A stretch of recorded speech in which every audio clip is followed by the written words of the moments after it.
एक सवाल जो बार बार आ रहा है और ये कांग्रेस की तरफ से पूछा जा रहा है, क्योंकि अब वो एक्टिव हो गए, वो ये कह रहे हैं कि डबल इंजन की सरकार की बात की जाती है और जो गुजरात का इंजन है उसमें बार बार चेहरे बदले गए।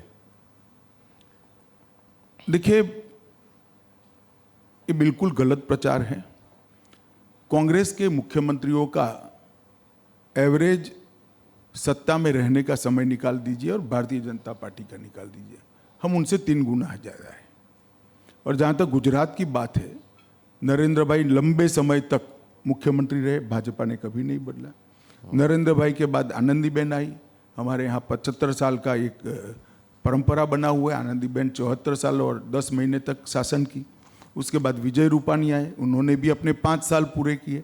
अब भूपेंद्र भाई आए, भूपेंद्र भाई के नेतृत्व में ही चुनाव लड़ रहे हैं, इनके चेहरे के नीचे ही चुनाव लड़ रहे हैं। कहाँ बार बार बदलने का सवाल है। मगर ये डबल इंजन की सरकार की बात हमें पूछ रहे हैं। मैं सिर्फ इतना, अभी मैं गुजरात में जहाँ जा रहा हूँ, एक पोस्टर लगा हुआ है, काम बोले छे, मतलब काम बोलता है। भाई 1990 से इस राज्य में कांग्रेस सत्ता में ही नहीं है। 1990 से 90 से 2022 32 साल हो गया। तो अब आपने 32 साल में काम कैसे करा? सत्ता में तो हम हैं, और काम अगर बोलता है तो फिर हमारा बोलता है। तो कांग्रेस भी बोलती है कि भाजपा का काम बोलता है।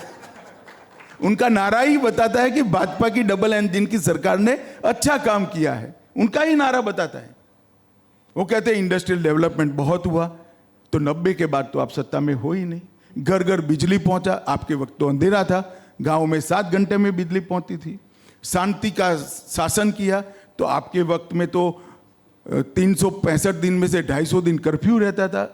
न जाने कितने अगिनत राइट्स होते थे और कितने माफिया घूमते थे। स्मगलिंग का कोई ठोर ठिकाना, रोकने का कोई तरीका नहीं था। तो शांति स्थापित की, वो भी भाजपा ने की। सबसे ज़्यादा एफडीआई आया, तो उस जमाने में एफडीआई आने का सवाल ही नहीं था, लाइसेंस राज था। एफडीआई तो 90 के बाद आना शुरू हुआ, तो वो भी हमारे साथ। वो जो सारा प्रचार कर रहे उसमें गलती से उनकी पार्टी का नाम लगा दिया है और जनता उसको भाजपा के नाम से ही पढ़ती है।